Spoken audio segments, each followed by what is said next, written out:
வணக்கம் அன்பு உறவுகளே, நான் உங்களின் சிறை. இன்றைக்கு நாங்கள் எங்கே நிற்கிறோம்டா, இலங்கையில் வடமாகாணத்தில் யாழ் மாவட்டத்தில் பிரதான இடமாக விளங்கக்கூடிய ஒரு இடம் இந்த கைதடியில் அதாவது A9 பாதையிலே அமைகிற இந்த பிள்ளையாவலுக்கு அருகிலே ஒரு விசேட மண்டபம் ஒன்றில் இன்றைக்கு நாங்கள் ஒரு சிறப்பு நிகழ்வுக்கு வந்திருக்கிறோம். அதற்கு முதல் எங்களுடைய சேனலை பார்க்குற உறவுகள், உலகெங்கும் பார்த்து கொண்டிருக்கிற உறவுகள் லைக் பண்ணி ஷேர் பண்ணி பகிர வேணும் என்று கேட்டுக்கொள்கிறோம்.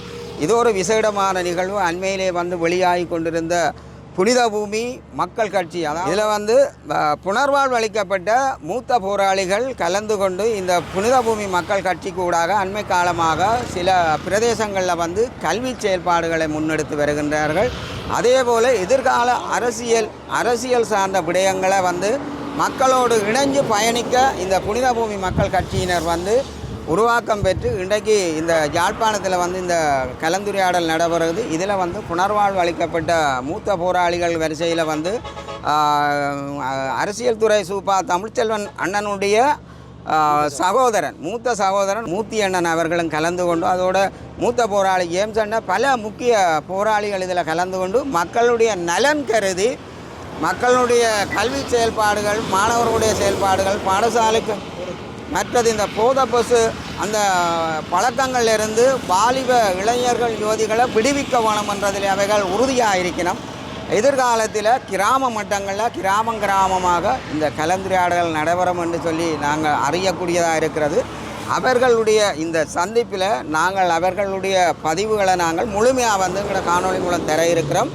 இது இந்த புனித பூமி மக்கள் கட்சி என்றது முழுக்க புனர்வாழ்வு பெற்ற மூத்த போராளிகள் தான் இந்த கட்சியை இப்பொழுது வழிநடத்தி கொண்டிருக்கிறார்கள். அவருடைய நோக்கம், அவருடைய எண்ணங்கள் எல்லாம் மக்களை அழிவு பாதையிலிருந்து மீட்க வேணும், இளைஞர் யுவதிகளை மீட்க வேணும், நல்ல ஒரு தரமான கல்வி சமூகத்தை உருவாக்கி கொடுக்கணும் என்ற எண்ணக்கருவோடு இந்த புனர்வாழ்வு அளிக்கப்பட்ட போராளிகளை ஒன்றிணைச்சு கொண்டு அண்மை காலங்களில் இந்த போராளிகளுக்கு நீங்கள் எப்படி ஆதரவு வழங்கி இருந்தீர்களோ அதே போல் இந்த புனித பூமி மக்கள் கட்சிக்கு நீங்கள் முழுமையான ஆதரவை தருவீர்கள் என்று அவர்கள் எதிர்பார்க்கின்றார்கள். அதே போல் மக்களும் நீங்களும் இந்த புனித பூமி மக்கள் கட்சியும் இணைஞ்சு மக்கள் சேர்ந்து மக்களுக்கான நல்ல ஒரு நிர்வாக கட்டமைப்பை, நல்ல வழிநடத்தலையும், போதையற்ற உலகத்திலிருந்து எங்களை மாணவ செல்வங்களை மீட்டு எதிர்காலத்தில் நல்ல சிறப்பான ஒரு தரமான ஒரு தகுதி வாய்ந்த தமிழ் இனமாக மாற்றப்படும் என்றதை அவர்கள் உறுதியாக இருக்கிறார்கள். வாருங்க உறவுகளை, நாங்கள் அங்கே போய் அந்தந்த போராளிகள் என்னென்ன விடயங்களை முன்வைக்கிறார்கள், எப்படிப்பட்ட எதிர்கால செயல்பாடுகள் அமையப்போது, இதுவரையிலும் எத்தனை கூட்டங்களை நடத்தியிருக்கிறார்கள், எங்கே என்ன செய்திருக்கிறார்களெல்லாம் அவர்கள் சொல்லுவார்கள். அதை நாங்கள் பதிவில் கொண்டு வரோம். அனைவருக்கும் வணக்கத்தை தெரிவித்துக் கொண்டு, யாழ் மாவட்ட புனித பூமி மக்கள் கட்சியின் மாவட்ட ஒருங்கிணைப்பு குழு கூட்டம் இன்றாகும். இங்கு வருகை தந்திருக்கும் திரு மூர்த்தி அண்ணா அவர்களே, இவர் முன்னாள் போராளியும் எமது கட்சியின் முக்கியஸ்தரும் ஆவார். எமது கட்சியின் தலைவர் திரு ஜேம்ஸ் அண்ணா அவர்களே, எமது கட்சியின் உபதலைவர் அம்மா அவர்களே, மாவட்ட அமைப்பின் போராளி செழியன் அண்ணா அவர்களுக்கும் ஏனைய மூத்த போராளிகளுக்கும், எமது அன்புக்கு இனிய மக்களுக்கும், எமது சக போராளிகளுக்கும் காலை நேர வணக்கத்தை தெரிவித்துக் கொண்டு, இன்றைய நாளில் அன்னை பூமதி அம்மா அவர்களின் 38வது ஆண்டு நிகழ்வாகும். இந்த நிகழ்வை நாங்கள் முன்னிறுத்தி அன்னை மதிப்புக்குரிய பூபதி அம்மா அவர்களின் ஈகை சுடரினை திரு மதிப்புக்குரிய மூர்த்தி அண்ணா மற்றும் கட்சியின் தலைவர் ஜேம்ஸ் அண்ணா அவர்களும் ஒருங்கிணைந்து இந்த ஈகை சுடரினை ஏற்றி வைக்குமாறு அன்புடன் அழைக்கின்றோம்.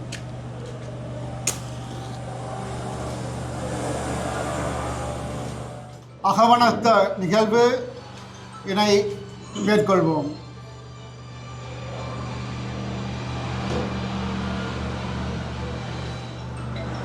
இங்கு 1000 கட்சிகள் தோற்றுவிக்கப்பட்டிருக்கின்றது. பல நூற்றுக்கணக்கான தலைவர்கள் பேராளர்கள் என்று கூறிக்கொண்டிருக்கின்றார்கள். நிறைய பேர் இந்த தேசத்திலே தாங்கள் அரசியல்வாதிகள் என்று சொல்லி மக்களுக்காக முன்னுக்கு வந்தவர்கள், மக்களுக்கு நின்றவர்கள், மக்களுக்கு நிறைய கருத்துக்களை கூறியவர்கள், அவர்கள் இறந்தபோது அவருக்கு மேலே மின்விசிறி மட்டுமே சுற்றி கொண்டிருந்த காட்சிகளை இந்த மண்ணிலே நாங்கள் கண்டோம். ஆனால் ஒரு தாயாக பிள்ளைகளை பெற்று குடும்பமாக தான் வாழ்ந்த மண்ணிலேயே அந்த மக்களுக்கு ஒரு அநீதி இழைக்கப்பட்ட போது தான் தாங்கிய அந்த கொள்கையை, அதாவது அன்னையர் முன்னணி தலைவியாக ஒரு அரசியல் வழி நடந்த அந்த அன்னை எப்படியான ஒரு ஈகத்தை செய்து தன்னை முன்னிலைப்படுத்தலாம் என்று கூறி 31 நாட்கள் உண்ணா நோன்பு இருந்து தன்னுடைய அந்த ஈகத்தின் வழியாக இன்று வரை எங்களால் பேசப்பட்டு கொண்டிருக்கின்றார். இங்கே இருக்கின்ற பெரும் அரசியல் தலைவர்களை அடுத்த ஆண்டு நினைவு கூற அவர்களுடைய குடும்பமே முன்வரவில்லை. ஆனால் இந்த அன்னையை நாங்கள் 38 ஆண்டுகளாக என்று நினைவு கூறுகின்றோம் என்றால் அந்த அன்னையருடைய அரசியல் பணி காத்திரமானது. ஆகவே அதைத்தான் இன்று நாங்கள் செய்திருக்கின்றோம். எங்களுடைய அரசியல் பணி என்பது இப்படி போலியாக இல்லாமல், மற்றவர்களை போன்று போலியாக இல்லாமல், அன்னை போதியை போன்று ஒரு காத்திரமானதாக இருக்க வேண்டும். ஜேம்சன் அண்ணா இந்த கட்சியை ஆரம்பித்த போதும், அம்மா அண்ணா அவர்கள் இந்த கட்சிக்குள் எங்களை உள்வாங்கிய போதும் எங்களுக்குள் இருந்த அந்த உண்மையான தோற்றம் என்பது இப்படித்தான் இருந்தது. இவர்கள் உண்மையான போராளிகளாக இந்த மண்ணிலே வலம் வந்தவர்கள், என்றைக்கும் விலை போக மாட்டார்கள். அவர்களுக்கு பின்னாலே நாங்கள் இந்த மக்களை அணி சேர்த்து குறைந்தபட்சம் அந்த மக்களுக்கான மிகவும் தரக்கூடிய நீதிகளையாவது நாங்கள் பெற்றுக் கொடுக்க முன்வர வேண்டும். ஏனென்றால் நாங்கள் அப்படி புடம்போட்டு வளர்க்கப்பட்டவர்கள். இங்கே மக்களுக்கெல்லாம் அரசியல் என்றால் அல்ல ஒரு எலெக்ஷன் வருது என்றால் அவர்களுக்கு வைத்தியர்கள் வேண்டும், சட்டவாளர்கள் வேண்டும், சட்ட நுணுக்கங்கள் தெரிந்தவர்கள் வேண்டும், பெரும் நீதியரசர்கள் வேண்டும். அவர்கள் எல்லாம் எங்களுக்கு நீதி பெற்று தருவார்கள், விடுதலை பெற்று தருவார்கள் என்று தங்களுடைய வாக்குகளை அள்ளி வழங்குவார்கள். ஆனால் அவர்களுக்கு ஒரு உண்மை தெரிய வேண்டும், இந்த மக்களுக்கான அரசியல் அவர்களுக்கு தெரியுமாண்டு. இந்த மண்ணிலே நாங்கள் நீண்ட காலம் அரசியல் பணி செய்தவர்கள். அந்த அரசியல் பணி எப்படி செய்ய வேண்டும் என்று எங்களுக்கு சொல்லி தந்த ஆசான் மூர்த்தி அண்ணா அவர்கள்தான். இங்கே எந்த மகானும் எந்த அரசியல்வாதியும் சொல்ல முடியாது நான் மக்கள் பணியை படித்து விட்டு வந்தேன் என்று. ஆனால் நாங்கள் படித்து விட்டு வந்தோம். முதலாவது அரசியல் துறை கல்லூரியை இந்த மண்ணிலே நிறுவி பல நூற்றுக்கணக்கான போராளிகளை இவர் பயிற்றுவித்த போது இவருக்கு கீழே நானும் கல்வி கற்றேன். மக்களுக்கு எப்படி பணி செய்ய வேண்டும் என்பதை நாளாந்தம் மிக அருமையாக சொல்லித்தந்ததன் வழியே இந்த மண்ணிலே நாங்கள் பயணித்தோம். அது வெற்றி பெறும். அந்த பணியை செய்தான் என்று நாங்கள் வந்திருக்கின்றோம். அதை தவிர எங்களுக்கு இன்னொரு முகமும் இருக்கு, அது 1000 தூக்கிய முகம். அதை இப்போது நாங்கள் மறந்திருக்கின்றோம். இன்னும் அதை எங்களுடைய இப்போ வெளிப்பட்டு பட்டவராக எங்களை வளர்த்தவரே இப்போ இன்று எங்களுக்கு ஆலோசனை தந்து கொண்டிருக்கின்றார். உங்களுக்கு நான் சொல்லித்தர அந்த மக்கள் பணியை செய்யுங்கள். அந்த அரசியலைத்தான் நாங்கள் செய்ய போகின்றோம். அந்த அரசியலை தான் செய்ய போகின்றோம். இந்த போதையோடு திரிகின்ற அந்த மாணவனை, அந்த இளைஞனை திருத்துவதற்கு நாங்கள் வந்திருக்கிறோம். எங்களுக்கு வேறு ஒன்றுமே இல்லை. நாங்கள் எதையும் கேட்க வரவில்லை. தெளிவாக நான் சொன்னதை திருப்பி சொல்லுகின்றேன்.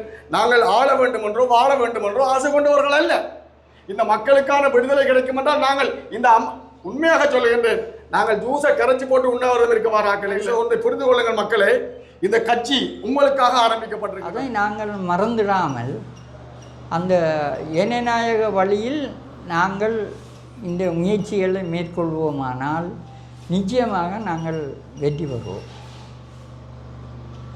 இவ்வளோ பேரும் நாங்கள் ஒவ்வொன்றா சேர்த்துருக்குறோம். என்ன மயிலட்டியில் கொஞ்சம், கொடியானத்தில் கொஞ்சம், யாழ்ப்பாணத்தில் கொஞ்சம், இப்படி கொஞ்சம் பேரை நாங்கள் இணைச்சிருக்கிறோம். இது நிச்சயமாக நாளைக்கு பெரு விருட்சமாக, இவர் சொன்ன மாதிரி பெரு விருட்சமாக வளரும், நம்பிக்கையாக வளரும். நாங்கள் நேர்மையாக செயல்பட்டோம். கட்சியின் தலைவர் திரு ஜேம்சன் அவர்கள் இப்போது போருக்கு பிந்திய காலம், போருக்கு முந்திய காலம் என்று நமது தமிழ் மக்களுக்கு நிறைய அனுபவங்கள் எங்களோட தமிழ் மக்கள் மத்தியில் ஏற்பட்ட போதிலும், போருக்கு முந்திய காலம் என்று பார்த்த பொழுது, போருக்கு முந்திய காலம் எங்களும் தமிழ் மக்களுக்கான அபிலாசைகளை அரசியல் ரீதியாக தீர்த்து வைக்கிறதுக்கு கூட்டமைப்புன்னு சொல்லி ஒரு அரசியல் கட்சியொன்றை ஒன்றிணைத்து தலைவரால் உருவாக்கப்பட்டு அவர்கள் செயல்பட்டு வந்தார்கள். 2009ஆம் ஆண்டு இந்த போராட்டம் ஆயுதப்போர் மௌனித்த பிறகு போராளிகள் எல்லாரும் புனர்வாழ்வுக்கு செல்லப்பட்ட போது அதை அடுத்து வந்த காலங்களில் இந்த அரசியல் அந்த கூட்டமைப்புன்னு சொல்லி இயங்கி வந்த அனைத்து அரசியல்வாதிகளும் மக்களின் நலனை புரிஞ்சு கொள்ளாமல், மக்கள் கடந்த காலங்களில் மக்கள் எவ்வளவு துன்பங்களை துயரங்களை அனுபவித்து வந்து மக்கள் தங்களின் பிள்ளைகளின் உயிர்களை இந்த நாட்டுக்காக மண்ணுக்காக அர்ப்பணித்தும் இது போன்ற பல்வேறு துன்பங்களையும் பொருளாதார இழப்புகளையும் சந்தித்து மக்கள் நிற்கதியாக ஆக்கப்பட்டு இந்த மண்ணில் வாழ்ந்து கொண்டிருந்த காலத்தில் போருக்கு பிறகு இந்த அரசியல்வாதிகள் இந்த மக்களின் அபிலாசைகளை ஒரு அளவிலேனும் திருப்திப்படுத்தக்கூடிய மாதிரியான எந்த ஒரு வேலை திட்டங்களும் இந்த அரசியல்வாதிகளால் எங்களோட மண்ணில் நடக்கலை என்றது எனது ஆழமான கருத்து. இன்றைக்கு எங்களோட மக்கள் மத்தியில் எங்களோட உரிமைக்காக நீண்ட காலம் போராடுற அந்த மக்கள் இன்றைக்கு ஒரு இனத்தின் திரும்பவும் ஒரு இனத்தின் ஒரு அடிமை சாதனத்துக்குள்ளே ஒரு பால் குழிக்குள்ளே தள்ளப்படுற ஒரு காலகட்டத்துக்கு எங்களோட மக்கள் போய்கின்றிருக்கு. இதை எள்ளளவு கூட அந்த அரசியல்வாதிகள் எங்களோட மக்களின் எதிர்காலம், எங்களோட மாணவ செல்வத்தின் எதிர்காலம், எங்களோட கலாச்சாரம் எல்லாம் சீரழிஞ்சு போகிற இந்த காலகட்டத்தில் கூட இன்றைக்கு இந்த தற்போது எங்களோட மண்ணில் இயங்கிக்கிற அரசியல்வாதிகளை மக்கள் பெருமளவில் நம்பினவை தங்களோட எதிர்கால சந்ததியினரை இந்த அரசியல்வாதிகள் ஓரளவிலாவது பாதுகாப்பினவென்று நம்பினவை. ஆனால் எல்லாத்துக்கும் இந்த அரசியல்வாதிகள் விட கொடுத்து விட்டன. இந்த வகையில் நாங்களும் நீண்ட காலமாக நாங்கள் இந்த மக்களுக்காக மண்ணுக்காக நாங்கள் நீண்ட காலமாக எங்களை அர்ப்பணித்து நாங்கள் பல துன்பங்களை தாங்கி நாங்கள் பல காயங்களை தாங்கி இந்த நாட்டுக்கும் மக்களுக்கும் எங்களோட மனத்துக்கு தன்னிறைவு காணக்கூடிய பணிகளை நாங்கள் இந்த மக்களுக்கு நாங்கள் செய்து நாங்கள் மனநிறைவு அடைந்து இருந்து நாங்கள் இந்த போர் மௌனித்த பிறகு நாங்கள் புனர்வாழ்வு சென்று நாங்கள் புனர்வாழ்வு முடித்து சமூகத்தோடு நாங்கள் மீளமைக்க செய்யப்பட்டு நாங்கள் சமூகத்தோடு வாழ்ந்து வரோம். அந்த வாழ்ந்து வர காலகட்டத்தில் நாங்கள் எங்களோட அமைதியான வாழ்க்கையை மக்கள் மத்தியில் நாங்கள் அதை எப்படி கொண்டு செல்லலாம் என்று நாங்கள் சிந்தித்து கொண்டு இருந்த காலத்தில் எங்களோட மக்களுக்கு நடக்கிற அநீதி, எங்களோட மக்களின் சுதந்திரம், எங்களோட மக்களின் எதிர்பார்ப்பு, எங்களோட மக்களின் பொருளாதாரம், எங்களோட மக்களின் கலாச்சாரம், எங்களோட மாணவர்கள் சீரழிக்கப்படுற கொடூரமான முறையில் எங்களோட மாணவர்கள் போதவஸ்தால் சீரழிக்கப்படுற கொடுமைகள், இதை எந்த அரசியல்வாதியும் கண்கொண்டு பார்க்காமல் தங்களோட நலனுக்காக தமிழ் மக்களுக்கு சம்மந்தப்படாத அரசியல்வாதிகளை இதுக்கு இந்த போர் முடிஞ்ச அப்புறம் இருந்த அரசியல்வாதிகள் செய்த முக்கியமான பங்கு என்னென்றால் தமிழ் மக்களுக்கு சம்மந்தப்படாத அரசியல் வேற கொண்டது. தமிழ் மக்களுக்கும் அந்த அரசியல்வாதிகளுக்கும் எந்த ஒரு சம்மந்தமே இல்லை. அந்த மக்கள் அவையில் கொண்டு அரசியல்களை பூட்டி வடபகுதியில் கொண்டு அவையில் நிறுத்தி அவையெல்லாம் பிரிஞ்சு அரசியல் தாதாக்கள்னு சொல்லி பெஞ்ச மக்களுக்கு கொண்டு அவையில் மக்கள் நம்பி முருகண்டி கோயிலில் தேங்காடு வச்சதும் இருக்குது. முருகண்டி கோயிலில் சில அரசியல்வாதிகள் வரைக்கும் தேங்காடு வச்சு மக்கள் நம்பின வரலாறும் இருக்குது. அவையில் மக்களுக்கு என்ன செய்யுது, எல்லாரும் இந்த பாதிக்கப்பட்ட மக்களின் இந்த ரத்தத்தில் தான் முழு பேர் குளிர்வாங்க. இன்றைக்கு நாங்கள் யாரையும் குற்றம் சாத்த நாங்கள் வரையில்லை. எங்களோட மக்களுக்கு நாங்கள் நீண்ட காலமாக போராடின போராளிகள், எங்களுக்கு எங்களோட மக்கள் சார்ந்த இந்த விடயங்களில் நாங்கள் கலந்து கொள்ள நாங்கள் அதை ஈடுபட்டு நாங்கள் கதைக்க எங்களுக்கு அனுமதி இருக்குது. நாங்கள் அந்த ரீதியில் இன்றைக்கு நாங்கள் ஆயுத போராட்டத்தை நாங்கள் நடத்துறதுக்கு நாங்கள் எப்படி உன்னிப்பாக நாங்கள் இருந்தோம், எப்படி நேர்மையாக இருந்தோம், எப்படி கண்ணியமாக இருந்தோம், எப்படி மக்களுக்காக அர்ப்பணித்தோம், ஒருவேளை உணவு இல்லாமலே நாங்கள் மக்களுக்காண்டி போராடினோம். அந்த கொள்கையை நாங்கள் ஆயுத போராட்டத்தை செய்து நாங்கள் அது ஆயுத போராட்டம் மௌனிக்கப்பட கைவிட்டு பாதிக்கப்பட்ட இனத்துக்கு ஒரு ஜனநாயக வழிமுறையில் நாங்கள் என்னென்ன செய்யணுமோ அத்தனையும் நாங்கள் செய்வோம். நான் இதை முன்னொரு கூட்டத்தில் நான் சொன்னேன். ஆனால் இந்த இடத்துல நான் சொல்ல வேண்டிய கருத்தை நான் தேவைப்பட்டபடியாக சொல்கிறேன். நாங்கள் எப்படி ஜனநாயக வழியில் அந்த மக்களின் அபிலாசைகளை நாங்கள் பூர்த்தி செய்யக்கூடிய மாதிரி நாங்கள் எப்படி நாங்கள் நகர்ந்து செல்லணுமோ நாங்கள் அத்தனையும் நகர்ந்து செல்வோம். நாங்கள் எந்த கட்டத்திலும் எங்களோட மக்களுக்கு நாங்கள் துரோகம் செய்ய போவதில்லை, துரோகம் செய்ய மாட்டாங்கள். மக்களுக்கு நிறைய செய்துட்டோம். ஓய்வில் இருந்து நாங்கள் எங்கட காலத்தை கழிக்கிற நேரத்தில் எங்களோட இளம் சமுதாயம் பாதிக்கப்படுது. என்ன பிரச்சனைன்னா இளம் சமுதாயம் பாதிக்கப்படுது. இப்போது தற்போதைய அரசியல்வாதிகள் அதை கண்டு காணாமல் இருக்கணும். அப்போ இன்றைய கால ஓட்டத்தில் மக்கள் எல்லா நெருக்கடியும் தாங்கி மக்கள் என்ன செய்கிறான்னு தெரியாமல் மக்களிடையே வாழ்ந்து கொண்டு இருக்கணும். ஆனால் எங்களோட மக்களை வஞ்சிக்கிற குணம், எங்களோட மக்களை அடியோடு வேற இருக்கிற குணம் இப்போ நடந்துதான் இருக்குது. அந்த இயந்திரம் வேலை தான் இருக்குது. அதை யாரும் தடுக்கலாது. அது எல்லாருக்கும் தெரியும். இப்போ நாங்கள் நடந்த போருக்கு நாங்கள் இருந்தபடியாக அந்த மக்கள் நல்ல நாங்கள் பார்த்தபடியாக எங்களுக்கு விளங்குது. இது மக்களின் வேறு அறுவடுதான் எங்களுக்கு விளங்குது. ஆனால் இருந்தாலும் நாங்கள் இதை ஜனநாயக வழியில் நாங்கள் இதை செய்ய தவறுவமாக இருந்தால் எல்லாரும் இந்த எங்களோட மக்களின் வாழ்க்கை கேள்விக்குரியதான். ஏபி அரசாங்கம் முற்று முழுதாக அழிக்கப்பட்டு பாய்கால் கரையெல்லாம் புனக்குயிலாக குவிக்கப்பட்டு அந்த தலைவரை பிடிச்சு கொண்ட சித்திரவசத்தை கொல்லப்பட்டு துப்புரா அழிக்கப்பட்ட ஏஐபி எந்த ஒரு தடையவும் இல்லை. எல்லாரும் மறைஞ்ச வச்சோம். உதய ஏஐபி 50 வருஷமாக ஜனநாயக வழி தான் வந்தது. இருந்தாலும் நாங்கள் ஜனநாயக வழியில் வந்தபடியாக நாங்கள் நாங்கள் அதை பாராட்டு விஷயம் என்னன்னா ஜனநாயகத்தில் அவங்க வந்திருக்கிறாங்க. அப்போ ஜனநாயகம்ன்றது உண்மையிலே மற்றவரை மனதை புண்படுத்தாமல் நாங்கள் எதிர்பார்க்குற இலக்கை அடைகிறது, அதுதான் ஜனநாயகம். அப்போ அந்த ஜனநாயக வழியில் நாங்கள் எல்லாம் ஒற்றுமையாக நாங்கள் இந்த மக்களிடம் நாங்கள் கேட்டுக்கொள்கிறோம் என்னென்னா ஒற்றுமையாக. இது ஒரு நல்ல சந்தர்ப்பம்.